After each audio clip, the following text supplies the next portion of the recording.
1912 April 15 ലോകത്തിലെ ഏറ്റവും പ്രശസ്തമായ കപ്പൽ ടൈറ്റാനിക് മഞ്ഞുമലയിലിടിച്ച് ഉത്തര അറ്റ്ലാന്റിക് സമുദ്രത്തിൽ മുങ്ങി.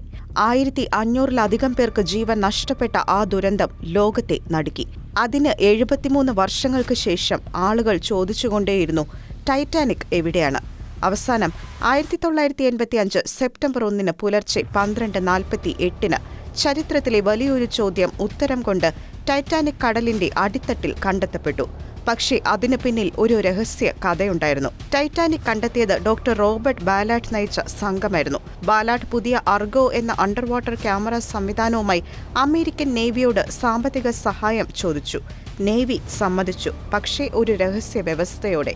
അദ്ദേഹം ആദ്യം കണ്ടെത്തേണ്ടത് ടൈറ്റാനിക് അല്ല, സമുദ്രത്തിൽ മുങ്ങിയിരുന്ന 2 അമേരിക്കൻ ആണവ സബ്മറൈനുകളായിരുന്നു. USS thresher, USS scorpion. അവയുടെ ആണവ റിയാക്ടറുകൾ കടലിൽ അപകടമുണ്ടാക്കുന്നുണ്ടോ എന്ന് പരിശോധിക്കാനായിരുന്നു നേവിയുടെ ലക്ഷ്യം. ഈ രഹസ്യ ദൗത്യം പൂർത്തിയാക്കിയ ശേഷമാണ് ബാലാഡിന് ടൈറ്റാനിക് അന്വേഷിക്കാനുള്ള സമയം കിട്ടിയത്. എന്നാൽ 2008 പൊതുജനങ്ങൾക്ക് അറിയാൻ കഴിഞ്ഞത് ടൈറ്റാനിക് അന്വേഷണം ആദ്യം മുതൽ തന്നെ കോൾഡ് വാർ കാലത്തെ രഹസ്യ പദ്ധതിയുടെ ഭാഗമായിരുന്നു എന്ന്. ഈ ശ്രമം നടത്തിയത് അമേരിക്ക ഒറ്റയ്ക്കായിരുന്നില്ല. ഫ്രാൻസും അമേരിക്കയും ചേർന്ന് 2 ഘട്ടമായാണ് ഈ ദൗത്യം നടത്തിയത്. ഫ്രഞ്ച് ഘട്ടം 1985 ജൂലൈ മുതൽ ഓഗസ്റ്റ് വരെ ഫ്രഞ്ച് കപ്പൽ ലേ സറിയോട്ട് 80 പ്രദേശം സോണാർ ഉപയോഗിച്ച് തിരഞ്ഞു. ഒന്നും കിട്ടിയില്ലെങ്കിലും പിന്നീടുള്ള തെരച്ചിലിന്റെ പരിധി വളരെ കുറച്ചു.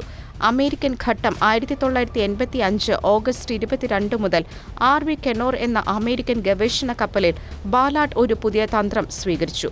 കപ്പലിന്റെ വലിപ്പം അന്വേഷിക്കാതെ ചെറിയ ഡെബ്രിസ് ഫീൽഡ് അഥവാ കപ്പലിൽ നിന്ന് പിരിഞ്ഞുപോയ സാധനങ്ങളുടെ പാത തിരയുകയായിരുന്നു. 1985 സെപ്റ്റംബർ 1 പുലർച്ചെ അർഗോ ക്യാമറയിൽ ആദ്യമായി പ്രത്യക്ഷപ്പെട്ടത് ടൈറ്റാനിക്കിന്റെ വൻ ബോയിലറിന്റെ ചിത്രം. 1911 ഫോട്ടോകളിൽ കണ്ട അതേ രൂപം. ടൈറ്റാനിക് 2 പൊട്ടിപ്പോയി മുങ്ങിയതാണ് ഇതിലൂടെ തെളിഞ്ഞത്. മുൻഭാഗം നേരെ നിന്ന നിലയിൽ വളരെ സംരക്ഷിക്കപ്പെട്ട നിലയിൽ കണ്ടു. പിൻഭാഗം തകർന്ന നിലയിലും കടലിന്റെ സമ്മർദ്ദത്തിൽ ചിതറിക്കിടന്നു. അതിന്റെ ഇടയിൽ കപ്പലിലെ ആയിരക്കണക്കിന് സാധനങ്ങളാൽ നിറഞ്ഞ ഒരു സ്മാരക ഭൂമി പോലെ ഡെബ്രിസ് ഫീൽഡ്. ഈ വിജയം സാധ്യമായത് 1980കളിലെ പുതിയ സാങ്കേതിക വിദ്യകളിലൂടെയാണ്. ഫ്രഞ്ച് SAR സോണാർ സമുദ്രതടത്തിന്റെ മാപ്പുകൾ വരച്ചു. അർഗോ ക്യാമറ കടലിന്റെ അടിത്തട്ടിന് കുറച്ചു മുകളിലായി സഞ്ചരിച്ചു. വെളിച്ചവും ക്യാമറകളും ഉപയോഗിച്ച് ചിത്രങ്ങൾ അയച്ചു. ആൻഗസ് സിസ്റ്റം ഉയർന്ന ഗുണമേന്മയുള്ള ഫോട്ടോകൾ പകർത്തി. ടൈറ്റാനിക്കിന്റെ കണ്ടുപിടുത്തം ലോകമെമ്പാടും വാർത്തയായി. ബാലാട്ട് ടൈറ്റാനിക്കിനെ ഒരു ശ്മശാനമായി കണ്ടു. അവിടെ നിന്ന് ഒന്നും എടുത്തില്ല. 1986 ആൽവിൻ എന്ന സബ്മറൈൻ ഉപയോഗിച്ച് മനുഷ്യർ ആദ്യമായി ടൈറ്റാനിക്കിന്റെ ഉൾഭാഗം നേരിട്ട് കണ്ടു. ടൈറ്റാനിക് കണ്ടെത്തൽ ഒരു കപ്പലിനെക്കുറിച്ചുള്ള കഥ മാത്രമല്ല, അത് ശാസ്ത്രവും സാങ്കേതിക വിദ്യയും രാജ്യങ്ങൾ തമ്മിലുള്ള സഹകരണവും മനുഷ്യരുടെ സ്വപ്നങ്ങളും ഒന്നിച്ചു ചേർന്ന ഒരു ചരിത്രമാണ്.